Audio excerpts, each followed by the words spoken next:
ਤੇ ਦੇ ਸਮੇਂ ਦੇ ਵਿੱਚ ਅਸੀਂ ਵੇਖਣਾ ਆ ਕਿ ਅਗਰ ਪਹਿਲੀ ਦਫਾ ਮਾਂ ਬਣਨ ਜਾ ਰਹੀ ਹੈ ਕੋਈ ਤਾਂ ਉਹਨਾਂ 12 ਤੋਂ 16 ਘੰਟਿਆਂ ਦੇ ਵਿੱਚ ਇਹ ਨਾਰਮਲ ਸਮਾਂ ਪੀਰੀਅਡ ਪੂਰਾ ਹੋ ਜਾਣਾ ਚਾਹੀਦਾ ਹੈ। ਪਰ ਜੇ ਡਿਲੇ ਹੋ ਰਿਹਾ ਹੈ ਤੇ ਫਿਰ ਸਾਨੂੰ ਚੈੱਕ ਕਰਨ ਦੀ ਲੋੜ ਹੈ ਕਿ ਉਹਦੇ ਵਿੱਚ ਕੀ ਕੰਪਲੀਕੇਸ਼ਨਾਂ ਨੇ, ਉਹਨਾਂ ਨੂੰ ਦੇਖਣ ਦੀ ਲੋੜ ਹੈ ਕਿ ਕੀ ਸੈਕੰਡ ਸਟੇਜ ਦੇ ਸ਼ੁਰੂਆਤ ਦੇ ਵਿੱਚ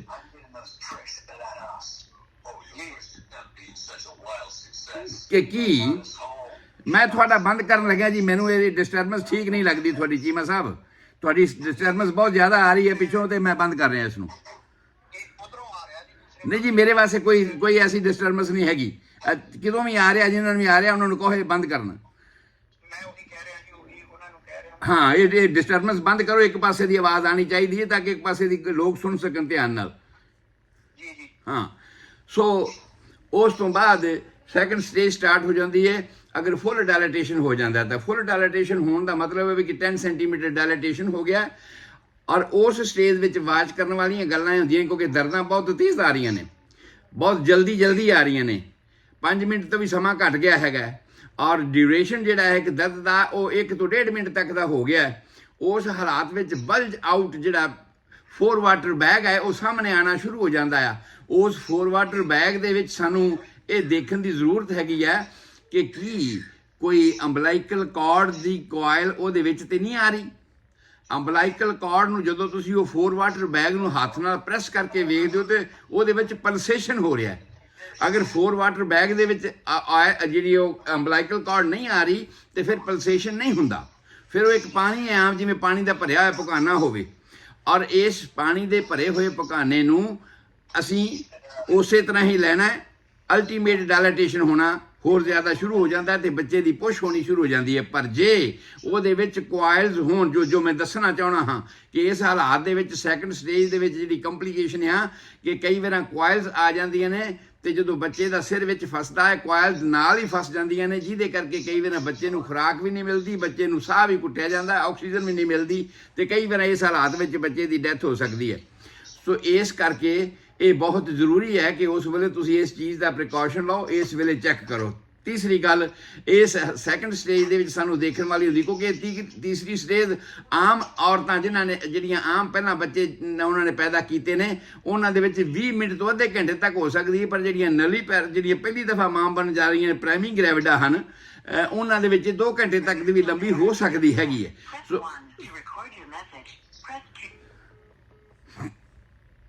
ਸੋ ਸਾਨੂੰ ਇਹ ਵਾਚ ਕਰਨ ਦੀ ਜ਼ਰੂਰਤ ਹੈ ਕਿ ਅਸੀਂ ਉਹਦੇ ਵਿੱਚ ਕੀ ਕਰਨਾ ਹੈ।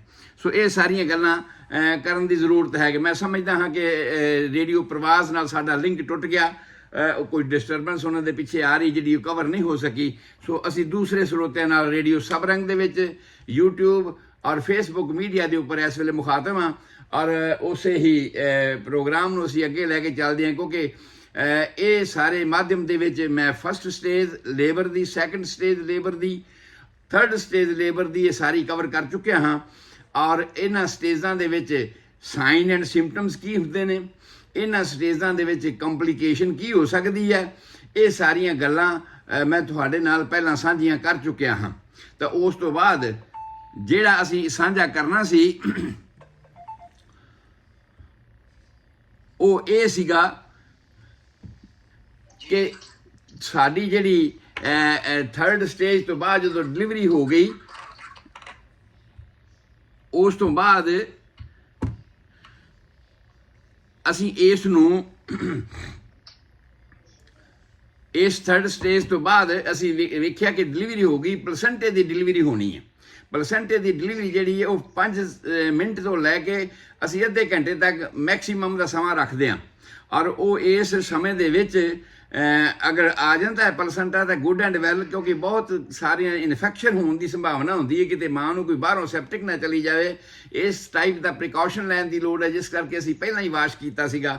ਪਹਿਲੇ ਪ੍ਰੋਗਰਾਮਾਂ 'ਚ ਅਸੀਂ ਦੱਸ ਚੁੱਕੇ ਹਾਂ ਕਿ ਥਰਡ ਸਟੇਜ ਦੇ ਵਿੱਚ ਵੀ ਅਸੀਂ ਪੂਰਾ ਕਲੀਨਿਕਲੀ ਵਾਸ਼ ਸਾਨੂੰ ਕਰਨ ਦੀ ਲੋੜ ਹੈ ਤਾਂ ਕਿ ਬੱਚੇ ਦੀਆਂ ਅੱਖਾਂ ਦੀ ਵਾਚ ਕਰਨੀ ਹੈ, ਅਸੀਂ ਬੱਚੇ ਦੇ ਨੱਕ ਦੀ ਵਾਚ ਕਰਨਾ, ਅਸੀਂ ਉਹਨੂੰ ਸਾਫ਼ ਕਰਨਾ ਹੈ, ਕੰਨਾਂ ਨੂੰ ਅਸੀਂ ਸਾਫ਼ ਕਰਨਾ ਹੈ, ਮੂੰਹ ਨੂੰ ਸਾਫ਼ ਕਰਨਾ ਹੈ ਤਾਂ ਕਿ ਉਹਦੇ ਜਿਹੜੇ ਸਾਹ ਦੇ ਲੈਣ ਦੇ ਰਸਤੇ ਨੇ ਉਹਨਾਂ ਵਿੱਚ ਕੋਈ ਰੁਕਾਵਟ ਨਾ ਆਵੇ ਜਾਂ ਕੋਈ ਬਲਗਮ ਵਗੈਰਾ ਜਾਂ ਕੋਈ ਐਸੀ ਚੀਜ਼ ਜਿਹੜੀ ਅੰਦਰ ਫਸੀ ਹੋਈ ਹੈ ਵਰਨੈਕਸ ਕੈਸੀਓਸਾ ਉਸ ਨੂੰ ਕਹਿੰਦੇ ਆ, ਜਿਹੜਾ ਚਿੱਟੀ ਚਿੱਟੀ ਮਹਿਲ ਆਮ ਬੱਚਿਆਂ ਦੇ ਉੱਪਰ ਜੰਮੀ ਹੁੰਦੀ ਹੈ, ਉਸ ਨੂੰ ਵਰਨੈਕਸ ਕੈਸੀਓਸਾ ਕਹਿੰਦੇ ਨੇ। ਜਿਹੜਾ ਐਮਨੀਓਟਿਕ ਫਲੂਇਡ ਦੇ ਵਿੱਚ ਥਿਕ ਸਬਸਟੈਂਸ ਹੁੰਦਾ, ਉਹ ਥਿਕ ਸਬਸਟੈਂਸ ਜਿਹੜਾ ਜੰਮ ਜਾਂਦਾ ਉਹਦੇ ਉੱਪਰ, ਉਹਦੇ ਸਿਰ ਦੇ ਉੱਪਰ, ਉਹਦੇ ਪਿੱਠ ਦੇ ਉੱਪਰ, ਉਹਦੇ ਅੰਗਾਂ ਦੇ ਉੱਪਰ ਜੰਮ ਜਾਂਦਾ ਤਾਂ ਉਹ ਚਿੱਟੇ ਚਿੱਟੇ ਰੰਗ ਦਾ ਹੁੰਦਾ, ਵਰਨੈਕਸ ਕੈਸੀਓਸਾ।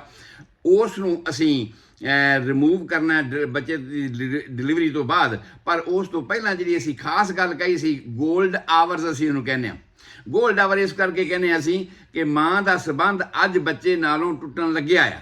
ਬੱਚਾ ਪਹਿਲਾਂ ਮਾਂ ਦੇ ਇਨਵਾਇਰਨਮੈਂਟ ਦੇ ਵਿੱਚ ਹੀ ਜੀ ਰਿਹਾ ਸੀ ਤੇ ਅੱਜ ਬੱਚੇ ਨੇ ਇਸ ਸੰਸਾਰ ਦੇ ਵਿੱਚ ਆ ਕੇ ਹੁਣ ਆਪਣੇ ਆਪ ਇੰਡੀਵਿਜੂਅਲ ਤੌਰ ਤੇ ਇਸ ਇਨਵਾਇਰਨਮੈਂਟ ਦੇ ਵਿੱਚ ਫਿੱਟ ਹੋਣਾ ਆ। ਤੇ ਉਹ ਅਸੀਂ ਜਿਹੜਾ ਨਾੜੂ ਕੱਟਣਾ, ਜਿਹਨੂੰ ਅਸੀਂ ਪੰਜਾਬੀ 'ਚ ਕਹਿੰਦੇ ਹਾਂ, ਉਸ ਨਾੜੂ ਨੂੰ ਕੱਟਣ ਦੀ ਵਿਧੀ ਵਿਧਾਨ ਮੈਂ ਤੁਹਾਨੂੰ ਪਿਛਲੇ ਪ੍ਰੋਗਰਾਮ ਦੇ ਵਿੱਚ ਦੱਸ ਚੁੱਕਿਆ ਕਿ 2 ਇੰਚ ਬੱਚੇ ਦੀ ਧੁੰਨੀ ਤੋਂ ਛੱਡ ਕੇ ਅਸੀਂ ਕਲੈਂਪ ਕਰਨਾ ਹੈ ਬੱਚੇ ਵਾਲੇ ਪਾਸੇ, ਉਸ ਤੋਂ ਥੋੜੀ ਦੂਰੀ ਤੇ ਕਲੈਂਪ ਕਰਨਾ ਹੈ ਮਾਂ ਵਾਲੇ ਪਾਸੇ।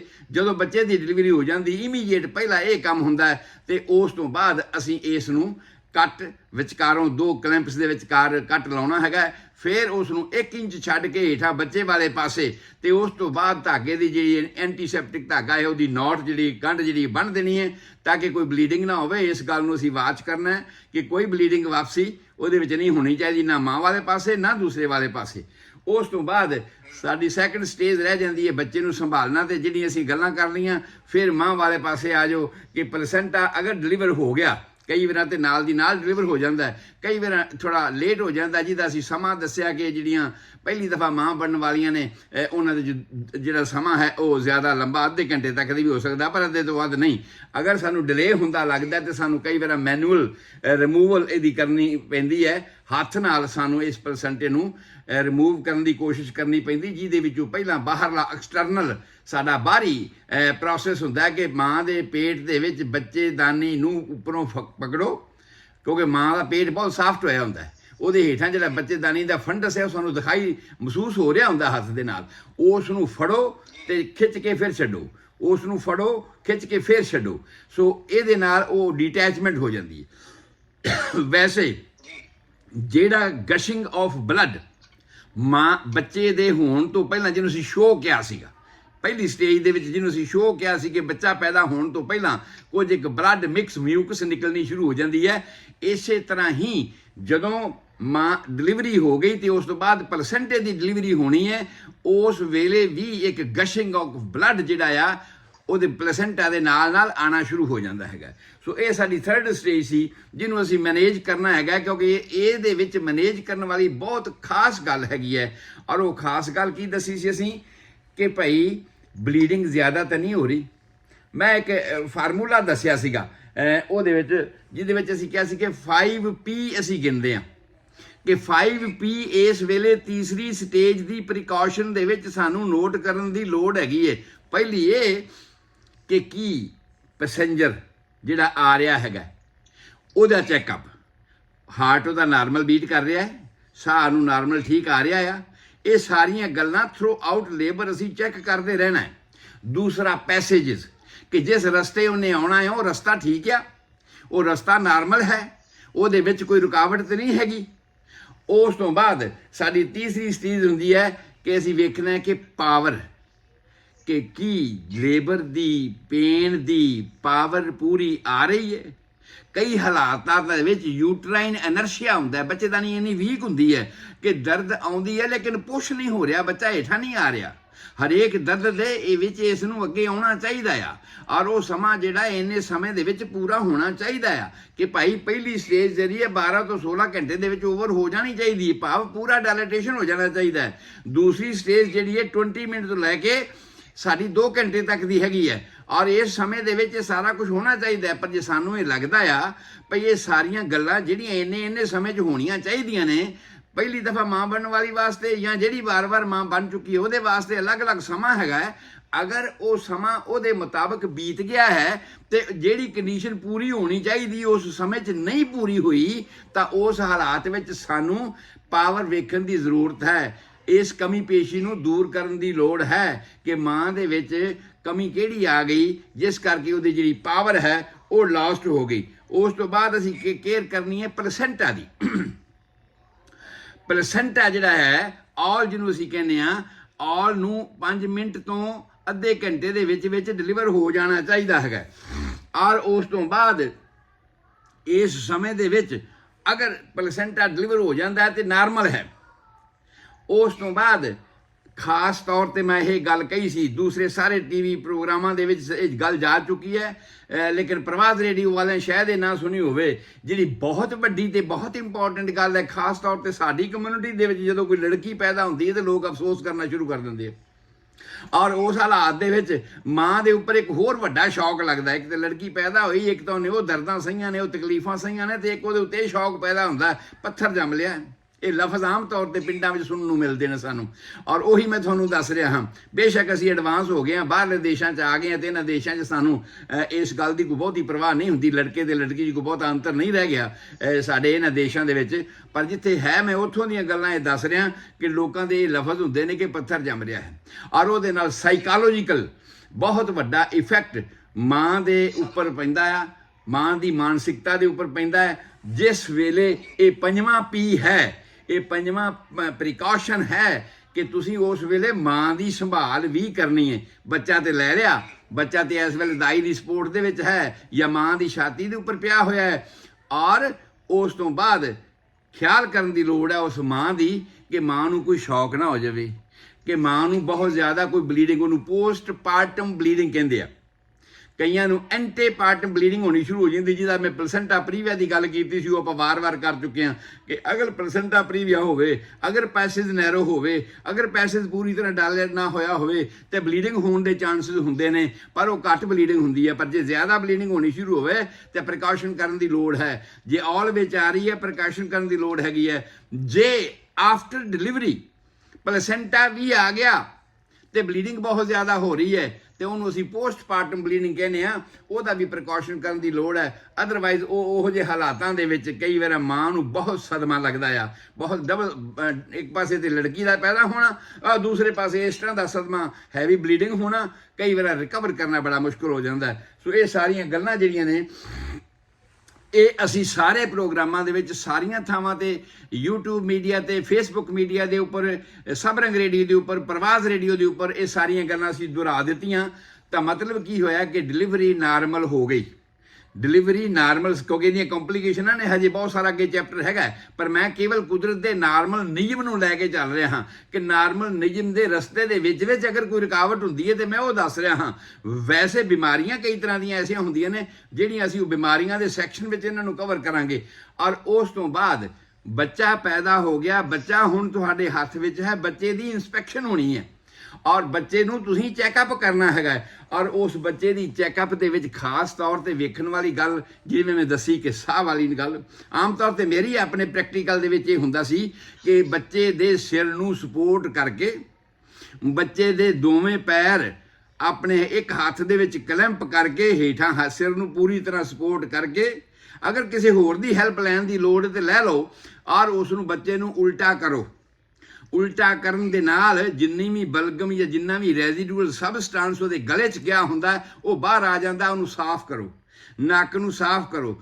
ਤਾਂ ਜਿਹੜੇ ਬੱਚੇ ਕਰਾਈ ਨਹੀਂ ਕਰਦੇ, ਚੀਕਦੇ ਨਹੀਂ, ਕਿਉਂਕਿ ਮੈਂ ਦੱਸਿਆ ਸੀ ਕਿ ਜਿਹੜਾ ਸਾਡੇ এনवायरमेंट ਦਾ ਪ੍ਰੈਸ਼ਰ ਹੈ, ਜਿਹੜਾ ਅੱਗੇ ਮਾਂ ਦੇ ਪੇਟ ਨੇ ਸੰਭਾਲਿਆ ਹੋਇਆ ਸੀਗਾ, ਹੁਣ ਉਹ ਬੱਚੇ ਦੇ ਉੱਪਰ ਪੈ ਰਿਹਾ। 480 ml HG ਦਾ, ਮਰਕਰੀ ਦਾ ਜਿਹੜਾ 480 ਮਿਲੀਮੀਟਰ ਦਾ ਪ੍ਰੈਸ਼ਰ ਆ, ਉਹ ਹੁਣ ਬੱਚੇ ਤੇ ਪਿਆ ਹੈ, ਉਹਦੇ ਨਾਲ ਉਹਨੇ ਚੀਕਣਾ ਹੈ। ਪਰ ਜੇ ਉਹ ਨਹੀਂ ਚੀਕਿਆ ਤੇ ਸਾਡੇ ਸਾਹਮਣੇ ਬੜੀ ਵੱਡੀ ਕੰਪਲੀਕੇਸ਼ਨ ਆ ਜਾਂਦੀ ਹੈ। ਕਈ ਵਾਰ ਅਸੀਂ ਕਹਿੰਦੇ ਬਲੂ ਬੇਬੀ ਹੈ ਕਿ ਕਿਉਂਕਿ ਉਹਦੇ 'ਚ ਆਕਸੀਜਨ ਨਹੀਂ ਗਈ, ਉਹ ਲਾਲ ਨਹੀਂ ਹੋਇਆ, ਉਹਦੇ 'ਚੋਂ ਜਿਹੜੇ ਸਿਸਟਮ ਨਾਰਮਲ ਚੱਲਣਾ ਚਾਹੀਦਾ ਸਾਰਾ ਸਿਸਟਮ ਨਹੀਂ ਚੱਲਣਾ ਸ਼ੁਰੂ ਹੋਇਆ, ਤਾਂ ਉਹ ਬਹੁਤ ਜਿਹੜੀ ਹੈ ਬਹੁਤ ਮਾੜੀ ਗੱਲ ਹੈਗੀ ਹੈ। ਇਹਦਾ ਪ੍ਰੀਕਾਸ਼ਨ ਕਰਨ ਦੀ ਲੋੜ ਹੈਗੀ ਹੈ। ਇਹਦੇ ਵਾਸਤੇ ਪਹਿਲੀ ਗੱਲ ਤੇ ਹੈ ਕਿ ਸਾਹ ਰਾਹ ਉਹਦੇ ਜਿਹੜੇ ਉਹ ਸਾਫ਼ ਕੀਤੇ ਜਾਣ।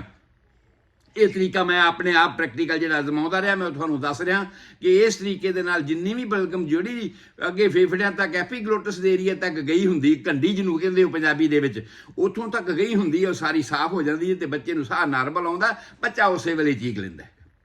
ਚੀਕਣਾ ਉਹਦਾ ਇਸ ਗੱਲ ਦੀ ਨਿਸ਼ਾਨੀ ਹੈ ਕਿ ਇਸ ਪ੍ਰੈਸ਼ਰ ਦੇ ਨਾਲ ਉਹਦੇ ਸਰੀਰ ਦੇ ਅੰਦਰ ਹੋਰ ਬਹੁਤ ਸਾਰੀਆਂ ਘਟਨਾਵਾਂ ਘਟੀਆਂ ਨੇ, ਜਿਹੜੀਆਂ ਕਿ ਮੈਂ ਤੁਹਾਨੂੰ ਅੱਗੇ ਵੀ ਦੱਸੀਆਂ ਨੇ, ਫਿਰ ਦੁਬਾਰਾ ਦੱਸ ਰਿਹਾ ਹਾਂ ਕਿ ਬੱਚੇ ਦੇ ਛਾਤੀ ਦੇ ਵਿੱਚ ਜਿਹੜੇ ਫੇਫੜੇ ਹੁੰਦੇ ਆ, ਉਹ ਤੈਅ ਕਰਕੇ, ਜਿਵੇਂ ਬਲੈਡਰ ਕਿਸੇ ਚੀਜ਼ ਦਾ ਤੈਅ ਕਰਕੇ ਰੱਖਿਆ ਹੁੰਦਾ ਆ, ਉਹ ਛਾਤੀ ਦੇ ਦੋਵੇਂ ਪਾਸੇ ਰੱਖੇ ਹੁੰਦੇ, ਬੰਦ ਹੁੰਦੇ ਆ। ਜਦੋਂ ਹੀ ਉਹਦੇ ਤੇ ਪ੍ਰੈਸ਼ਰ ਪੈਂਦਾ ਹੈ ਉਸ ਵੇਲੇ ਫੇਫੜੇ ਉਸ ਪ੍ਰੈਸ਼ਰ ਦੇ ਨਾਲ ਇੱਕਦਮ ਖੁੱਲ੍ਹਦੇ ਔਰ ਉਹ ਚੀਕਦਾ ਹੈ। ਜਦੋਂ ਉਹ ਚੀਕਦਾ ਹੈ ਤੇ ਸਾਹ ਅੰਦਰ ਜਾਂਦਾ ਹੈ, ਆਕਸੀਜਨ ਬਾਹਰ ਦੀ ਇਨਵਾਇਰਨਮੈਂਟ ਦੀ ਉਹਦੇ ਅੰਦਰ ਜਾਂਦੀ ਹੈ ਔਰ ਉਹ ਫੈਲ ਜਾਂਦੀ ਹੈ। ਜਿੰਨਾ ਉਹ ਜ਼ਿਆਦਾ ਉਸ ਵੇਲੇ ਚੀਕਦਾ ਹੈ ਉਨੇ ਫੇਫੜੇ ਉਹਦੇ ਪੂਰੀ ਤਰ੍ਹਾਂ ਖੁੱਲ੍ਹ ਜਾਂਦੇ ਨੇ। ਔਰ ਇਸ ਚੀਕਣ ਦੇ ਵਿੱਚ ਵੀ ਅੰਦਾਜ਼ਾ ਲਾਉਣ ਦੀ ਲੋੜ ਹੈ ਕਿ ਕਿਤੇ ਨੱਕ ਦੇ ਵਿੱਚ ਕੋਈ ਬਲਗਮ ਤਾਂ ਨਹੀਂ ਆ ਗਈ, ਕਿਸੇ ਮੂੰਹ ਦੇ ਵਿੱਚ ਕੋਈ ਬਲਗਮ ਤਾਂ ਨਹੀਂ ਆ ਗਈ। ਇਹਨਾਂ ਚੀਜ਼ਾਂ ਨੂੰ ਉਸ ਵੇਲੇ ਪ੍ਰੀਕਾਸ਼ਨ ਦੇ ਤੌਰ 'ਤੇ ਨੋਟ ਕਰਨ ਦੀ ਲੋੜ ਹੈ। ਕਈ ਵਾਰ ਐਸਾ ਹੁੰਦਾ ਹੈ ਕਿ ਪਹਿਲਾਂ ਸਾਫ਼ ਹੀ ਨਹੀਂ ਕੀਤਾ ਗਿਆ ਹੁੰਦਾ ਪੂਰੀ ਤਰ੍ਹਾਂ ਬੱਚੇ ਨੂੰ, ਔਰ ਬਾਅਦ ਵਿੱਚ ਬੱਚੇ ਨੂੰ ਉਹ ਖੰਘ ਲਗਾਤਾਰ, ਬੱਚੇ ਦੇ ਸਾਹ ਦੀ ਤਕਲੀਫਾਂ, ਇਹ ਬਹੁਤ ਸਾਰੀਆਂ ਉਹਦੇ ਕਰਕੇ ਹੋਣੀਆਂ ਸ਼ੁਰੂ ਹੋ ਜਾਂਦੀਆਂ ਨੇ ਕਿ ਸਟਾਰਟਿੰਗ ਦੇ ਵਿੱਚ ਅਸੀਂ ਉਹਦੀ ਉਹ ਪੂਰੀ ਸਫਾਈ ਨਹੀਂ ਕੀਤੀ। ਫੇਫੜਿਆਂ ਦੇ ਪੂਰੇ ਜਿਹੜੇ ਪੋਰਸ਼ਨ ਨੇ, ਜਿਹੜੇ ਰਾਈਟ ਸਾਈਡ ਦੇ 3 ਲੋਬਸ ਨੇ, ਲੈਫਟ ਸਾਈਡ ਤੇ 2 ਲੋਬਸ ਨੇ, ਉਹ ਸਾਰੇ ਪੂਰੀ ਦੇ ਪੂਰੇ ਖਾਲੀ ਨਹੀਂ ਹੋਏ, ਉਹਨਾਂ 'ਚ ਪੂਰੀ ਦੀ ਪੂਰੀ ਆਕਸੀਜਨ ਨਹੀਂ ਜਾ ਰਹੀ, ਜਿਸ ਔਰ ਬੱਚਾ ਕੋਈ ਐਕਸਰਸਾਈਜ਼ ਵੀ ਨਹੀਂ ਕਰ ਸਕਦਾ ਸਵਾਇਰ ਹੋਣ ਤੋਂ। ਤੋ ਇਸ ਕਰਕੇ ਬਹੁਤ ਜ਼ਰੂਰੀ ਹੈ ਕਿ ਉਸ ਵੇਲੇ ਹੀ ਇਹਨਾਂ ਸਾਰੀਆਂ ਗੱਲਾਂ ਦੀ ਜਿਹੜੀ ਹੈ ਸਫਾਈ ਕਰ ਲਈ ਜਾਵੇ। ਉਸ ਤੋਂ ਬਾਅਦ ਫਿਰ ਦੁਬਾਰਾ ਵਾਰ-ਵਾਰ ਕਹਿ ਰਿਹਾ ਹਾਂ ਕਿ ਨਾੜੂ ਦੀ ਸੰਭਾਲ ਕਰਨ ਦੀ ਬਹੁਤ ਜ਼ਰੂਰਤ ਹੈ। ਬੜੇ ਐਕਸੀਡੈਂਟਲ ਹਸਪਤਾਲਾਂ ਦੀ ਅਗਰ ਤੁਸੀਂ ਸਟੱਡੀ ਕਰੋ ਤੇ ਕਈਆਂ ਥਾਵਾਂ ਤੇ ਲਿਖਿਆ ਕਿ ਬਹੁਤ ਸਾਰੇ ਐਕਸੀਡੈਂਟ ਇਸ ਤਰ੍ਹਾਂ ਦੇ ਹੀ ਹੋ ਜਾਂਦੇ ਨੇ ਕਿ ਉਹ ਕਿਸੇ ਨੇ ਅਣਜਾਣ ਨੇ ਨੋਟ ਬੰਨੀ, ਉਹ ਢਿੱਲੀ ਬੰਨ ਦਿੱਤੀ, ਉਹਦੇ 'ਚੋਂ ਬਲੀਡਿੰਗ ਹੋਣੀ ਸ਼ੁਰੂ ਹੋ ਗਈ ਔਰ ਕਿਸੇ ਨੇ ਕੇਅਰ ਨਹੀਂ ਕੀਤੀ ਤੇ ਬਹੁਤ ਐਕਸੀਡੈਂਟ ਹੋ ਗਏ। ਸੋ ਇਸ ਕਰਕੇ ਨੋਟ ਨੂੰ ਖਾਸ ਤੌਰ ਤੇ ਟਾਈਟ ਕਰਨ ਦੀ ਲੋੜ ਹੈ ਕਿ ਉਹਦੀ ਇੱਕ ਸਪੈਸ਼ਲ ਨੋਟ ਆ, ਸਪੈਸ਼ਲ ਤਰੀਕਾ ਹੈ ਜਿਹਦੇ ਮੁਤਾਬਕ ਅਸੀਂ ਉਸ ਨੋਟ ਨੂੰ ਬੰਨ੍ਹਦੇ ਹਾਂ ਤੇ ਉਹ ਢਿੱਲੀ ਨਹੀਂ ਹੁੰਦੀ। ਇਸੇ ਤਰ੍ਹਾਂ ਹੀ ਉਹਨੂੰ ਐਂਟੀਸੈਪਟਿਕ ਕਿਸੇ ਪੱਟੀ ਦੇ ਨਾਲ ਤੁਸੀਂ ਉਹਨੂੰ ਲਪੇਟਣਾ ਹੈਗਾ, ਰੱਖਣਾ ਹੈਗਾ, ਕਿਉਂਕਿ ਵਿਦਿਨ 7 ਡੇਜ਼ ਉਹ ਜਿਹੜਾ ਉੱਪਰ ਵਾਲਾ ਹਿੱਸਾ ਹੈ, ਸਟੰਪ ਜਿਹਨੂੰ ਅਸੀਂ ਕਹਿੰਦੇ ਹਾਂ, ਉਸ ਨੇ ਉਤਰ ਜਾਣਾ ਹੁੰਦਾ ਹੈਗਾ ਔਰ ਬਾਅਦ ਹੇਠਾਂ ਜਿਹੜੀ ਧੁੰਨੀ ਹੈ ਉਹ ਨਾਰਮਲ ਜਿਵੇਂ ਆਮ ਸਾਡੀ ਧੁੰਨੀ ਹੈ ਉਹ ਇਹਨੇ ਇਸ ਤਰ੍ਹਾਂ ਬਣ ਜਾਣਾ ਹੁੰਦਾ ਆ। ਉਹ ਇਸ ਕਰਕੇ ਇਹਦੀ ਪ੍ਰੀਕਾਸ਼ਨ ਕਰਨ ਦੀ ਲੋੜ ਹੈ। ਸੋ ਪਹਿਲੀ ਗੱਲ ਸਾਹ ਵਾਲੇ ਨਿਕਾਸ ਰਾਹ, ਦੂਸਰਾ ਉਸ ਦਾ ਅਸੀਂ ਇਹ ਧੁੰਨੀ ਦੀ ਕੇਅਰ ਕਰ ਲਈ। ਸੋ ਇਹ ਸਾਰੀਆਂ ਗੱਲਾਂ ਤੋਂ ਬਾਅਦ ਅਗਲਾ ਐਗਜ਼ਾਮੀਨੇਸ਼ਨ ਉਸ ਬੱਚੇ ਦਾ ਹੈ ਕਿ ਕੀ ਕੋਈ ਐਨੋਮਲੀਜ਼ ਤਾਂ ਨਹੀਂ। ਐਨੋਮਲੀਜ਼ ਦਾ ਮਤਲਬ ਆ ਕਿ ਕੁਦਰਤ ਦੇ ਸਿਸਟਮ ਦੇ ਵਿੱਚ, ਕੁਦਰਤ ਦੇ ਨਿਯਮ ਦੇ ਵਿੱਚ ਬੱਚੇ ਨੂੰ ਬਣਾਉਣ ਵਾਸਤੇ ਜਿਹੜਾ ਸਮਾਂ ਉਹਨੂੰ ਚਾਹੀਦਾ ਸੀ, ਹਰ ਅੰਗ ਨੂੰ ਘੜਨ ਵਾਸਤੇ ਜਿੰਨਾ ਸਮਾਂ ਚਾਹੀਦਾ ਸੀ, ਉਹਦੇ ਵਿੱਚ ਕੋਈ ਕਮੀ ਤਾਂ ਨਹੀਂ ਆ ਗਈ। ਸੋ ਉਹ ਜਿਹੜੀਆਂ ਕਮੀਆਂ ਹਨ ਉਹਨਾਂ ਨੂੰ ਅਸੀਂ ਮੈਡੀਕਲ ਟਰਮ ਦੇ ਵਿੱਚ ਐਨੋਮਲੀਜ਼ ਕਹਿੰਦੇ ਹਾਂ ਕਿ ਕਮੀਆਂ ਪੇਸ਼ੀਆਂ ਰਹਿ ਗਈਆਂ ਨੇ। ਔਰ ਉਹ ਕਮੀਆਂ ਪੇਸ਼ੀਆਂ ਜਿਹੜੀਆਂ ਨੇ ਉਹ ਅਸੀਂ ਇਸ ਪ੍ਰੋਗਰਾਮ ਦੇ ਵਿੱਚ, ਮੈਂ ਸਮਝਦਾ ਕਿ ਮੈਨੂੰ 5-7 ਮਿੰਟ ਜਿਹੜਾ ਸਾਡਾ ਵੇਸਟ ਹੋਇਆ ਉਹ ਹੋਰ ਲੈ ਲੈਣ ਦਿਓ ਤਾਂ ਕਿ ਮੈਂ ਕੁਝ ਕਮੀਆਂ ਜਿਹੜੀਆਂ ਬੜੀਆਂ ਇੰਪੋਰਟੈਂਟ ਨੇ ਉਹ ਤੁਹਾਡੇ ਨਾਲ ਹੁਣ ਸਾਂਝੀਆਂ ਕਰਾਂ ਤੇ ਬਾਕੀ ਅਸੀਂ ਕੱਲ੍ਹ ਦੇ ਪ੍ਰੋਗਰਾਮ ਦੇ ਵਿੱਚ ਸਾਂਝੀਆਂ ਕਰਾਂਗੇ। ਸੋ ਸਭ ਤੋਂ ਪਹਿਲੀ ਗੱਲ ਤਾਂ ਇਹ ਆ, ਜਿਹੜਾ ਬੱਚੇ ਦਾ ਸਿਰ ਦਾ ਹਿੱਸਾ ਬਾਹਰ ਆਉਂਦਾ, ਉਹ ਪੋਜੀਸ਼ਨਾਂ ਮੈਂ ਸਾਰੀਆਂ ਦੱਸ ਚੁੱਕਿਆ, ਮੈਂ ਉਹਨੂੰ ਰਿਪੀਟ ਨਹੀਂ ਕਰ ਰਿਹਾ ਕਿ ਕਿਸ ਪੋਜੀਸ਼ਨ ਦੇ ਵਿੱਚ ਬਰੀਚ ਪ੍ਰੈਜੈਂਟੇਸ਼ਨ 'ਚ ਬੱਚਾ ਪੁੱਠਾ ਵੀ ਪੈਦਾ ਹੋ ਸਕਦਾ। ਇਹ ਕੰਪਲੀਕੇਸ਼ਨਾਂ ਚਾਹੇ ਮੈਂ ਅੱਗੇ ਦੱਸਾਂਗਾ। ਬੱਚਾ ਦਾ ਨਾਰਮਲ ਡਿਲੀਵਰੀ ਕਿਵੇਂ ਹੁੰਦੀ ਹੈ, ਉਹ ਸੈਫਲੋ ਪੈਲਵਿਕ ਏਰੀਆ ਅਸੀਂ ਨੂੰ ਕਹਿੰਦੇ ਹਾਂ, ਤੇ ਸੈਫਲੋ ਪੈਲਵਿਕ ਦੇ ਵਿੱਚ ਵੀ ਅਸੀਂ ਉਹਦੀ ਕੰਡੀਸ਼ਨ ਸਮਝਦੇ ਹਾਂ ਜਦੋਂ ਆਕਸੀਪੁੱਟ ਬੱਚੇ ਦੀ ਖੁੱਤੀ ਜਿਹੜੀ ਹੈ ਸਭ ਤੋਂ ਪਹਿਲਾਂ ਬਾਹਰ ਆਉਂਦੀ ਹੈ ਤਾਂ, ਔਰ ਉਹਦੇ ਉੱਪਰ ਇੱਕ ਕੰਸਟ੍ਰਿਕਸ਼ਨ ਬਣ ਜਾਂਦੀ। ਉਸ ਕੰਸਟ੍ਰਿਕਸ਼ਨ ਦੇ ਵਿੱਚ ਫਲੂਇਡ ਇਕੱਠਾ ਹੋ ਜਾਂਦਾ ਹੈ, ਵੀ ਲੱਗਦਾ ਮਾਂ ਨੂੰ ਸ਼ਾਇਦ ਮੇਰੇ ਬੱਚੇ ਦਾ ਸਿਰ ਕਿਵੇਂ ਲੰਬੂਤਰਾ ਜਿਹਾ ਹੋ ਗਿਆ, ਠੀਕ ਹੈ। ਔਰ ਉਸ ਚੀਜ਼ ਨੇ ਕੁਝ ਦਿਨਾਂ ਦੇ ਵਿੱਚ ਹੀ ਆਪਣੇ ਆਪ ਠੀਕ ਹੋ ਜਾਣਾ, ਫਲੂਇਡ ਆਪਣੇ ਆਪ ਐਡਜਸਟ ਹੋ ਜਾਂਦਾ ਹੈ। ਕਈ ਵਾਰ ਸਾਨੂੰ ਉਸ ਨੂੰ ਰਿਮੂਵ ਕਰਨ ਦੀ ਲੋੜ ਹੁੰਦੀ ਹੈ, ਉਹਦਾ ਪ੍ਰੀਕਾਸ਼ਨ ਕਰਨ ਦੀ ਲੋੜ ਹੁੰਦੀ ਹੈ। ਉਸ ਤੋਂ ਬਾਅਦ ਨੈਕਸਟ ਗੱਲ ਆਈ ਜਿਹੜੀ ਅਸੀਂ ਕਹਿ ਰਹੇ ਹਾਂ ਐਨੋਮਲੀਜ਼ ਦੀ, ਤੇ ਐਨੋਮਲੀਜ਼ ਦੇ ਵਿੱਚ ਆ ਪਹਿਲੀ ਗੱਲ ਹਾਈਡਰੋਸੈਫਲਸ। ਹਾਈਡਰੋਸੈਫਲਸ ਦਾ ਹਾਈਡਰੋ ਦਾ ਹੁੰਦਾ ਪਾਣੀ, ਸਾਰੇ ਜਾਣਦੇ ਹੋ, ਸੈਫਲਸ ਸਿਰ ਦੇ ਵਿੱਚ ਪਾਣੀ, ਠੀਕ ਹੈ। ਉਹ ਉੱਪਰ ਵਾਲਾ ਜਿਹੜਾ ਬਣੀ ਸੈਫਾਲਿਕ ਕੰਸਟ੍ਰਿਕਸ਼ਨ ਬਣ ਗਈ ਸੀ ਜਿਹਦੇ 'ਚ ਪਾਣੀ ਇਕੱਠਾ ਹੋ ਗਿਆ ਸੀਗਾ, ਪਰ ਇਹ ਸੀਗਾ ਕੱਲਾ ਸਕਿਨ ਦੀ ਗੱਲ, ਬਾਹਰਲੀ ਸਕਿਨ ਦੇ ਵਿੱਚ ਗੱਲ, ਹੱਡੀਆਂ ਤੋਂ ਜ਼ਰੂਰ ਪਿਚਕੀਆਂ ਸੀ। ਪਰ ਜੇ ਸਿਰ ਵੱਡਾ ਹੋਵੇ, ਸਿਰ ਦੀਆਂ ਹੱਡੀਆਂ ਐਜ਼ ਏ ਹੋਲ ਲਾਰਜ ਵਿੱਚ ਹੋਣ ਤੇ ਉਹ ਕਈ ਵਾਰ ਪੈਲਵਿਕ ਡਿਸਪਰਪੋਰਸ਼ਨ ਪੈਦਾ ਕਰ ਦਿੰਦੀਆਂ ਨੇ, ਜਿਹਦੇ ਰਾਹੀਂ ਬੱਚੇ ਦਾ ਨਾਰਮਲ ਡਿਲੀਵਰੀ ਹੋਣੀ ਵੀ ਬੜੀ ਮੁਸ਼ਕਲ ਹੋ ਜਾਂਦੀ ਹੈ। ਪਰ ਹੋ ਗਈ ਹੈ, ਹੁਣ ਅਸੀਂ ਵੇਖ ਰਹੇ ਹਾਂ ਕਿ ਡਿਲੀਵਰੀ ਹੋ ਗਈ ਹੈ। ਉਹਦੇ ਵਾਸਤੇ ਪ੍ਰੀਕਾਸ਼ਨ, ਚਾਹੇ ਅਸੀਂ ਫੋਰਸੈਪ ਡਿਲੀਵਰੀ ਕਰੀਏ, ਚਾਹੇ ਅਸੀਂ ਐਪੀਜ਼ੀਓਟੋਮੀ ਕਰੀਏ, ਇਹ ਸਾਰੀਆਂ ਗੱਲਾਂ ਅੱਗੇ ਸਰਜੀਕਲ ਪਾਰਟ ਦੇ ਵਿੱਚ ਆਉਣਗੀਆਂ ਕਿ ਅਸੀਂ ਕੀ ਕਰਾਂਗੇ ਜੇ ਡਿਲੀਵਰੀ ਨਾਰਮਲ ਨਹੀਂ ਹੁੰਦੀ ਤਾਂ। ਠੀਕ ਹੈ। ਅਸੀਂ ਹਸਪਤਾਲਾਂ ਦੇ ਵਿੱਚ ਜਾਂ ਸਾਡੇ ਹੋਰ ਪ੍ਰੀਕਾਸ਼ਨ ਕੀ ਨੇ ਜਿਨ੍ਹਾਂ ਦੇ ਨਾਲ ਅਸੀਂ ਫਿਰ ਨਾਰਮਲ ਡਿਲੀਵਰੀ ਕਰ ਲੈਂਦੇ ਹਾਂ। ਜੇ ਕੋਈ ਇਹਨਾਂ ਸਟੇਜਾਂ ਦੇ ਵਿੱਚ, ਕਿਉਂਕਿ ਜਦੋਂ ਸਟੇਜ ਤੁਹਾਡੀ ਸੈਕਿੰਡ ਓਵਰ ਹੋ ਰਹੀ ਹੈ ਉਸ ਦੇ ਸੰਬੰਧ 'ਚ ਆ ਕੇ ਅਸੀਂ ਇਹ ਨਹੀਂ ਕਰ ਸਕਦੇ ਵੀ ਚੰਗਾ ਜੀ ਹੁਣ ਅਸੀਂ ਫਿਰ ਸਿਜ਼ੇਰੀਅਨ ਕਰ ਲੈਂਦੇ ਹਾਂ। ਉਸ ਵੇਲੇ ਸਾਨੂੰ ਇਸੇ ਤਰ੍ਹਾਂ ਦੀ ਡਿਲੀਵਰੀ ਵਾਸਤੇ ਹੀ ਪ੍ਰੀਕਾਸ਼ਨ ਕਰਨੇ ਪੈਣਗੇ ਜਿਹਨੂੰ ਅਸੀਂ ਫੋਰਸੈਪ ਡਿਲੀਵਰੀ ਕਹਿੰਦੇ ਹਾਂ, ਸਕਸ਼ਨ ਡਿਲੀਵਰੀ ਕਹਿੰਦੇ ਹਾਂ, ਹੋਰ ਸਾਰੇ ਪ੍ਰੀਕਾਸ਼ਨ ਨੇ ਜਿਨ੍ਹਾਂ ਦੀ ਅਸੀਂ ਅਜ਼ਮਾਉਣੇ ਆ। ਇਸ ਤਰ੍ਹਾਂ ਦਾ ਤਰੀਕਾਕਾਰ ਉਹ ਮੈਂ ਅੱਗੇ ਚੱਲ ਕੇ ਸਾਰੀਆਂ ਗੱਲਾਂ ਕੰਪਲੀਕੇਸ਼ਨ ਦੇ ਵਿੱਚ ਦੱਸਣੀਆਂ ਨੇ, ਜਾਂ ਉਹਨਾਂ ਦਾ ਪ੍ਰਬੰਧ ਸਾਡਾ ਕੀ ਹੁੰਦਾ ਆ ਉਹ ਦੱਸਣਾ ਸਾਰਾ ਕੁਝ ਉਹ ਅੱਗੇ ਚੱਲ ਕੇ ਆਏਗਾ। ਪਰ ਮੈਂ ਹੁਣ ਅੱਜ ਦੱਸ ਰਿਹਾ ਕਿ ਬੱਚੇ ਦੀ ਇੰਸਪੈਕਸ਼ਨ ਹੋ ਰਹੀ ਹੈ। ਬੱਚਾ ਆ ਗਿਆ ਬਾਹਰ, ਮਾਂ ਦੀ ਸੰਭਾਲ ਅਸੀਂ ਕਰ ਲਈ, ਜਿਹਦੇ ਵਿੱਚ ਪੋਸਟਮਾਰਟਮ ਹੈਮਰੇਜ ਨੂੰ ਅਸੀਂ ਟੇਕਅਪ ਕਰ ਲਿਆ, ਪਲਸੈਂਟਾ ਨੂੰ ਅਸੀਂ ਚੈੱਕ ਕਰ ਲਿਆ ਕਿ ਪਲਸੈਂਟਾ ਨਾਰਮਲ ਹੈ ਤੇ ਪੂਰਾ ਆ ਗਿਆ, ਕੋਈ ਪੀਸ ਉਹਦਾ ਅੰਦਰ ਨਹੀਂ ਰਹਿ ਗਿਆ। ਇਹ ਸਾਰਾ ਪਲਸੈਂਟੇ ਦੀ ਬਣਤਰ ਤੇ ਸਾਰਾ ਕੁਝ ਮੈਂ ਤੁਹਾਨੂੰ ਪਹਿਲਾਂ ਦੱਸ ਚੁੱਕਿਆ ਕਿ ਕੀ ਅੰਦਰੋਂ ਉਹਦੇ ਵਿੱਚੋਂ ਚੈੱਕ ਕਰਨਾ ਹੈਗਾ। ਇਹ ਸਾਰੀਆਂ ਗੱਲਾਂ ਚੈੱਕ ਹੋ ਗਈਆਂ ਨੇ। ਹੁਣ ਅਸੀਂ ਵੇਖ ਰਹੇ ਹਾਂ ਕਿ ਬੱਚੇ ਨੂੰ ਵੇਖੀਏ ਧਿਆਨ ਨਾਲ, ਇਹਦੇ ਵਿੱਚ ਕੋਈ ਕਮੀਆਂ ਪੇਸ਼ੀਆਂ ਤਾਂ ਨਹੀਂ ਰਹਿ ਗਈਆਂ। ਸੋ ਸਭ ਤੋਂ ਪਹਿਲੀ ਜਿਹੜੀ ਕਮੀ ਪੇਸ਼ੀ ਮੈਂ ਦੇਖੀ ਸਾਹਮਣੇ ਦਿਸਦਾ ਆ ਉਹ ਹੈ ਸਿਰ ਦਾ ਵੱਡਾ ਹੋਣਾ, ਜਿਹਨੂੰ ਕਹਿੰਦੇ ਹਾਈਡਰੋਸੈਫਲਸ। ਔਰ ਇਹ ਆਪਾਂ ਸਟਾਰਟਿੰਗ ਦੇ ਪਹਿਲੇ ਲੈਕਚਰਾਂ ਵਿੱਚ ਦੱਸ ਚੁੱਕੇ ਹਾਂ ਕਿ ਸਿਰ ਦੀ ਬਣਤਰ 7 ਹੱਡੀਆਂ ਦੀ ਬਣੀ ਹੋਈ ਹੈ। ਔਰ ਉਹ ਜਿਹੜੀ 7 ਹੱਡੀਆਂ ਦੀ ਬਣਤਰ ਬਣੀ ਹੋਈ ਹੈ ਉਹ ਆਪਸ ਵਿੱਚ ਜਿਵੇਂ ਪੁਰਾਣੇ ਤੁਸੀਂ ਵੇਖਿਆ ਹੋਣਾ ਬੀਬੀਆਂ ਨਾ ਖੇਸ ਦੇ 2 ਪਲੜਿਆਂ ਨੂੰ ਆਪਸ ਵਿੱਚ ਸਿਉਂਦੀਆਂ ਨੇ। ਉਹ ਸਿਉਣ ਦਾ ਇੱਕ ਬੜਾ ਖਾਸ ਤਰੀਕਾ ਹੈ। ਜੇ ਕਿਸੇ ਮੇਰੇ ਵੀਰ ਨੇ ਜਿਹੜੇ ਵੇਖਿਆ ਹੋਵੇ ਪਿੰਡਾਂ ਦੇ ਵਿੱਚ ਰਹਿੰਦੇ ਆ, ਜਿਹੜੇ ਮੇਰੀ ਉਮਰ ਦੇ ਉਹਨਾਂ ਨੇ ਵੇਖਿਆ ਹੋਣਾ ਕਿ ਮਾਈਆਂ ਬੀਬੀਆਂ ਜਿਹੜੀਆਂ ਸੀ ਖੇਸ ਕਿਵੇਂ ਸਿਉਂਦੀਆਂ ਸੀ, ਉਹ ਸਿਊਚਰ ਕਿਵੇਂ ਆਪਸ ਵਿੱਚ ਇਕੱਠੀ ਕਰਦੀ ਸੀਗੀ।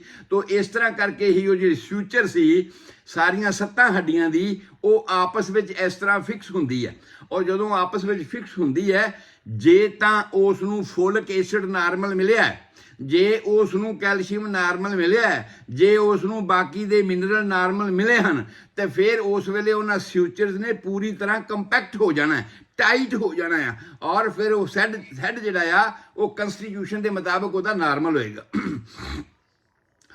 ਜੇ ਇਹਨਾਂ ਖੁਰਾਕੀ ਤੱਤਾਂ ਦੇ ਵਿੱਚ ਕੋਈ ਕਮੀ ਪੇਸ਼ੀ ਰਹਿ ਗਈ ਹੈ ਤੇ ਉਹ ਜਿਹੜੀਆਂ ਸਿਊਚਰਸ ਹਨ ਉਹ ਸਿਊਚਰਸ ਢਿੱਲੀਆਂ ਰਹਿ ਜਾਣਗੀਆਂ। ਜਦੋਂ ਸਿਊਚਰ ਢਿੱਲੀਆਂ ਰਹਿ ਜਾਣਗੀਆਂ ਤੇ ਖੇਸ ਦਾ ਇੱਕ ਪਲੜਾ ਇੱਧਰ ਖਿੱਚੋਗੇ ਤੇ ਦੂਜਾ ਇੱਧਰ ਖਿੱਚੋਗੇ, ਉਹ ਢਿੱਲਾ ਹੋ ਜਾਊਗਾ। ਲਾਈਕ ਉਸੇ ਤਰ੍ਹਾਂ ਹੀ ਸਿਰ ਦੀਆਂ ਸਿਊਚਰ ਜਿਹੜੀਆਂ 7 ਹੱਡੀਆਂ ਆਪਸ ਵਿੱਚ ਬੰਨੀਆਂ ਹੋਈਆਂ ਨੇ, ਜੁੜੀਆਂ ਹੋਈਆਂ ਨੇ, ਉਹਨਾਂ ਸਿਊਚਰ ਦੇ ਵਿੱਚ ਚੁੰਝਾਂ ਵਾਂਗੂ ਜਿਵੇਂ 2 ਕੰਘੀਆਂ ਤੁਸੀਂ ਆਪਸ ਵਿੱਚ ਫਸਾ ਦਿਓ, ਇਸ ਟਾਈਪ ਦੇ ਇਹ ਉਹਨਾਂ ਦੀ ਫਿਕਸੇਸ਼ਨ ਹੁੰਦੀ ਹੈ। ਜਿਵੇਂ 2 ਕੰਘੀਆਂ ਲਓ ਤੁਸੀਂ ਤੇ 2 ਕੰਘੀਆਂ ਨੂੰ ਆਪਸ ਵਿੱਚ ਇਸ ਤਰ੍ਹਾਂ ਫਸਾ ਦਿਓ, ਔਰ ਇਸ ਤਰ੍ਹਾਂ ਦੀ ਉਹ ਸਿਊਚਰਸ ਹੁੰਦੀਆਂ ਨੇ। ਤੇ ਜੇ ਇਹ ਢਿੱਲੀਆਂ ਰਹਿ ਗਈਆਂ ਤੇ ਕੀ ਹੋਏਗਾ? ਸਿਰ ਵੱਡਾ ਹੋਏਗਾ। ਸਿਰ ਵੱਡਾ ਹੋਏਗਾ ਤੇ ਜਿਹੜਾ ਇਹਦੇ ਅੰਦਰਲੇ ਪਾਸੇ ਮੈਂਬਰੇਨ ਹੈ ਜਿਹਨੂੰ ਅਸੀਂ ਮਨਿੰਜਸ ਕਿਹਾ ਸੀਗਾ, ਉਹਦੇ 2 ਤਹਿਾਂ ਹਨ। ਉਹ 2 ਤਹਿਾਂ ਵਾਲੇ ਮਨਿੰਜਸ ਦੇ ਵਿੱਚ ਪਾਣੀ ਜ਼ਿਆਦਾ ਭਰ ਜਾਏਗਾ। ਜੇ ਉਹ ਪਾਣੀ ਜ਼ਿਆਦਾ ਭਰ ਜਾਏਗਾ ਤਾਂ ਉਸ ਹਾਲਾਤ ਦੇ ਵਿੱਚ ਸਿਰ ਵੱਡਾ ਹੋ ਜਾਏਗਾ। ਔਰ ਸਿਰ ਵੱਡਾ ਹੋ ਗਿਆ ਤੇ ਉਸ ਨੂੰ ਅਸੀਂ ਕਹਿੰਦੇ ਹਾਂ ਹਾਈਡਰੋਸੈਫਲਸ। ਪਾਣੀ ਸਿਰ ਦੇ ਵਿੱਚ ਭਰ ਗਿਆ। ਉਹਦਾ ਕਈ ਵਾਰਾਂ ਵੱਡੇ ਸਕੇਲ ਦੇ ਵਿੱਚ ਅਗਰ ਹੋ ਜਾਂਦਾ ਆ ਤੇ ਡਰੇਨ ਕਰਨਾ ਪੈਂਦਾ ਹੈ। ਸਟੰਟ ਟਿਊਬ ਉਸ ਨੂੰ ਕਹਿੰਦੇ ਆ, ਉਹ ਲਗਾ ਕੇ ਹਸਪਤਾਲਾਂ ਦੇ ਵਿੱਚ ਉਸ ਪਾਣੀ ਨੂੰ ਕੱਢਿਆ ਜਾਂਦਾ। ਉਹਦੇ ਕਰਕੇ ਹੋਰ ਬਹੁਤ ਸਾਰੀਆਂ ਕੰਪਲੀਕੇਸ਼ਨਾਂ ਹੁੰਦੀਆਂ ਨੇ, ਪਰ ਆਮ ਤੌਰ ਤੇ ਪਿੰਡਾਂ ਵਿੱਚ ਇਸ ਤਰ੍ਹਾਂ ਦਾ ਪ੍ਰੀਕਾਸ਼ਨ ਨਹੀਂ ਲਿਆ ਜਾਂਦਾ। ਪਰ ਸਿਰ ਕਈਆਂ ਬੱਚਿਆਂ ਦੇ ਬਹੁਤ ਵੱਡੇ ਹੁੰਦੇ ਨੇ। ਬਾਅਦ ਵਿੱਚ ਦੀਆਂ ਨਿਸ਼ਾਨੀਆਂ ਜਿਹੜੀਆਂ ਨੇ ਜਦੋਂ ਆਉਣਗੀਆਂ ਮੈਂ ਦੱਸਾਂਗਾ ਵੀ ਹਾਈਡਰੋਸੈਫਲਸ ਵਿੱਚ ਕਈ ਵਾਰ ਬੱਚਿਆਂ ਨੂੰ ਬਾਕੀ ਸਰੀਰ ਦੀ ਕਮਜ਼ੋਰੀ ਹੁੰਦੀ ਹੈ। ਧੌਣ ਨੂੰ ਖੜੇ ਕਰਨ ਦੇ ਵਿੱਚ ਜਿਹੜਾ ਕਿ 1 ਮਹੀਨੇ ਦੇ ਵਿੱਚ ਬੱਚੇ ਨੇ ਧੌਣ ਖੜੀ ਕਰਨੀ ਹੁੰਦੀ ਹੈ, ਉਹ ਧੌਣ ਉਹਦੇ ਤੋਂ ਖੜੀ ਨਹੀਂ ਹੁੰਦੀ। ਬਾਅਦ ਵਿੱਚ ਛਿੱਕਾਂ, ਜ਼ੁਕਾਮ, ਨੱਕ 'ਚੋਂ ਪਾਣੀ ਵਗਣਾ, ਇਹ ਸਾਰੀਆਂ ਕੰਡੀਸ਼ਨਾਂ ਉਹਦੇ ਕਰਕੇ ਅੱਗੇ ਪਰਸਿਸਟ ਹੋਣੀਆਂ ਸ਼ੁਰੂ ਹੋ ਜਾਂਦੀਆਂ ਨੇ। ਇਸ ਕਰਕੇ ਇਸ ਕੰਡੀਸ਼ਨ ਨੂੰ ਖਾਸ ਤੌਰ ਤੇ ਵਾਚ ਕਰਨ ਦੀ ਲੋੜ ਹੈਗੀ ਹੈ ਕਿ ਹਾਈਡਰੋਸੈਫਲਸ। ਮੈਂ ਸਮਝਦਾ ਕਿ ਇਸ ਨੂੰ ਅਸੀਂ ਇੱਥੇ ਸਟਾਪ ਲਾ ਕੇ ਕੱਲ੍ਹ ਦੇ ਪ੍ਰੋਗਰਾਮ ਦੇ ਵਿੱਚ ਮੈਂ ਜਿੰਨੀਆਂ ਹੋਰ ਐਨਾਮਲੀਜ਼ ਨੇ, ਹੋਰ ਬਹੁਤ ਸਾਰੀਆਂ ਕਮੀਆਂ ਨੇ ਜਿਹੜੀਆਂ ਕੁਦਰਤ ਦੇ ਨਿਯਮ ਵਿੱਚ ਸਮੇਂ ਮੁਤਾਬਕ ਰਹਿ ਜਾਂਦੀਆਂ ਨੇ, ਜਾਂ ਕਿਸੇ ਹਾਲਾਤ ਦੇ ਕਰਕੇ ਕਮੀ ਆ ਜਾਂਦੀ ਹੈ ਜਿਹਦੇ ਕਰਕੇ ਉਹ ਕੁਦਰਤ ਦੀ ਜਿਹੜੀ ਬਣਤਰ ਹੈ, ਇੱਕ ਕੁਮਾਰ ਭਾਂਡਾ ਬਣਾ ਰਿਹਾ ਆ ਤੇ ਭਾਂਡਾ ਬਣਾਉਂਦਿਆਂ ਉਹਦਾ ਥੱਲਾ ਹੀ ਸਾਰਾ ਸਹੀ ਨਹੀਂ ਬਣਿਆ, ਜਾਂ ਕਿਸੇ ਸਾਈਡ ਤੋਂ ਵਿੰਗਾ ਟੇਢਾ ਹੋ ਗਿਆ, ਜਾਂ ਕਿਤੇ ਉਹਦਾ ਜਾਂ ਉੱਪਰ ਮੂੰਹ ਬਣਾਇਆ ਘੜੇ ਦਾ ਉਹੀ ਵਿੰਗਾ ਟੇਢਾ ਰਹਿ ਗਿਆ। ਤਾਂ ਇਸ ਤਰ੍ਹਾਂ ਦੀਆਂ ਕਮੀਆਂ ਕੁਦਰਤ ਦੇ ਨਿਯਮ ਵਿੱਚ ਵੀ ਆ ਜਾਂਦੀਆਂ ਨੇ, ਜਿਨ੍ਹਾਂ ਨੂੰ ਅਸੀਂ ਐਨਾਮਲੀਜ਼ ਕਹਿੰਦੇ ਹਾਂ। ਤੇ ਉਹ ਜਿਹੜੀਆਂ ਬਾਕੀ ਐਨਾਮਲੀਜ਼ ਨੇ, ਹਾਈਡਰੋਸੈਫਲਸ ਅਸੀਂ ਸਿਰਫ ਇਹ ਕਵਰ ਕੀਤੀ ਹੈ। ਮੈਂ ਸਮਝਦਾ ਹਾਂ ਕਿ ਅਗਲੇ ਆਉਣ ਵਾਲੇ ਆਦਮੀ ਨੂੰ ਕੋਈ ਕਮੀ ਪੇਸ਼ ਨਾ ਆਵੇ ਪ੍ਰੋਗਰਾਮ ਦੇ ਵਿੱਚ, ਉਹ ਆਪਣਾ ਟਾਈਮ ਜਿਹੜਾ ਨਵਾਂ ਸਿਰ ਲੈ ਲੈਣ। ਤੇ ਮੈਂ ਇਸ ਪ੍ਰੋਗਰਾਮ ਨੂੰ ਅੱਜ ਇੱਥੇ ਸਮਾਪਤ ਕਰ ਰਿਹਾ ਹਾਂ। ਕੱਲ੍ਹ ਦੇ ਪ੍ਰੋਗਰਾਮ ਵਿੱਚ ਮੈਂ ਤੁਹਾਡੇ ਨਾਲ ਉਹ ਸਾਰੀਆਂ ਹੋਰ ਬਾਕੀ ਦੀਆਂ ਐਨਾਮਲੀਜ਼ ਕੀ ਕਮੀਆਂ ਰਹਿ ਸਕਦੀਆਂ ਨੇ, ਉਹਨਾਂ ਦੀ ਸਾਂਝ ਪਾਉਂਗਾ। ਔਰ ਇਹ ਭਾਵੇਂ ਪਿੰਡਾਂ 'ਚ ਡਿਲੀਵਰੀ ਹੋਵੇ ਤੇ ਭਾਵੇਂ ਕਿਤੇ ਵੀ ਹੋਵੇ, ਇਹਨਾਂ ਗੱਲਾਂ ਦਾ ਪ੍ਰੀਕਾਸ਼ਨ ਕਰਨ ਦੀ ਲੋੜ ਹੈ ਤਾਂ ਕਿ ਤੁਹਾਡਾ ਬੱਚਾ ਡਿਵੈਲਪ ਹੋਵੇ ਅੱਗੇ ਬਾਹਰ ਤੇ ਤੰਦਰੁਸਤ ਹੋਵੇ। ਸੋ ਮੈਂ ਗੁਰਦੀਪ ਸਿੰਘ ਸੰਧੂ, ਤੁਹਾਡਾ ਹੋਮਿਓਪੈਥਿਕ ਕੰਸਲਟੈਂਟ, ਤੁਹਾਡੀ ਸੇਵਾ 'ਚ ਹਾਜ਼ਰ ਹਾਂ। 7021 ਵਿਲੇਜ ਪਾਰਕ ਵੇ ਡਬਲਨ ਦੇ ਉੱਪਰ। ਮੇਰਾ ਈਮੇਲ ਐਡਰੈਸ ਹੈ homeomedicine@yahoo.com, HOMEOMEDICINE@yahoo.com। ਕਿਸੇ ਵੀ ਵੇਲੇ ਕਿਸੇ ਬਿਮਾਰੀ ਬਾਰੇ ਸਮਝਣਾ ਚਾਹੁੰਦੇ ਹੋ ਜਾਂ ਸਟੈਬਿਲਿਟੀ ਦੇ ਹਾਲਾਤ ਵਿੱਚੋਂ ਗੁਜ਼ਰ ਰਹੇ ਹੋ, ਪਰਿਵਾਰਕ ਜੀਵਨ ਬਿਲਕੁਲ ਸਹੀ ਚੱਲ ਰਿਹਾ ਹੈ, ਬਾਵਜੂਦ ਇਸ ਦੇ ਵੀ ਪ੍ਰੈਗਨੈਂਸੀ ਨਹੀਂ ਹੋ ਰਹੀ, ਤਾਂ ਉਹਨਾਂ ਹਾਲਾਤਾਂ ਨੂੰ ਸਮਝਣ ਵਾਸਤੇ ਡਾਕਟਰ ਕਹਿ ਰਹੇ ਨੇ ਕਿ ਸਾਰਾ ਕੁਝ ਨਾਰਮਲ ਹੈ, ਪਰ ਫਿਰ ਵੀ ਉਹਦੇ 'ਚ ਕੁਝ ਇੱਕ ਐਸੀਆਂ ਬਰੀਕੀਆਂ ਵਾਲੀਆਂ ਗੱਲਾਂ ਹਨ। ਅਗਰ ਉਹ ਸਮਝਣਾ ਚਾਹੁੰਦੇ ਹੋ ਤਾਂ ਤੁਸੀਂ ਮੈਨੂੰ ਕਾਲ ਕਰ ਸਕਦੇ ਹੋ, ਕਿਸੇ ਵੀ ਮਾਧਿਅਮ ਰਾਹੀਂ ਕੰਟੈਕਟ ਕਰ ਸਕਦੇ ਹੋ, ਫੋਨ ਰਾਹੀਂ ਜਾਂ ਈਮੇਲ ਰਾਹੀਂ ਆਪਣੇ ਸ਼ੰਕਾ ਨਿਵਰਤ ਕਰ ਸਕਦੇ ਹੋ। ਕੱਲ੍ਹ ਫਿਰ ਮਿਲਾਂਗੇ, ਅੱਗੇ ਅਨੋਮਲੀਜ਼ ਨੂੰ ਡਿਸਕਸ ਕਰਾਂਗੇ ਕਿ ਬੱਚੇ 'ਚ ਕੀ ਕਮੀਆਂ ਕੁਦਰਤ ਦੇ ਨਿਯਮ ਦੇ ਵਿੱਚ ਮੁਤਾਬਕ ਵੀ ਰਹਿ ਜਾਂਦੀਆਂ ਨੇ। ਤੁਹਾਡਾ ਸਾਰਿਆਂ ਦਾ ਰੱਬ ਰਾਖਾ, ਤੁਹਾਡੇ ਸਾਰਿਆਂ ਦੀ ਚੰਗੀ ਸਿਹਤ ਲਈ ਦੁਆ ਕਰਦਾ ਹਾਂ। ਸਤਿ ਸ੍ਰੀ ਅਕਾਲ, ਆਦਾਬ, ਨਮਸਕਾਰ ਜੀ। ਡਾਕਟਰ ਸਾਹਿਬ ਸਤਿ ਸ੍ਰੀ ਅਕਾਲ, ਬਹੁਤ ਧੰਨਵਾਦ, ਬਹੁਤ ਵਧੀਆ। ਆਪਾਂ ਫਿਰ ਕੱਲ ਨੂੰ ਮਿਲਦੇ ਹਾਂ ਤੇ ਜੀ।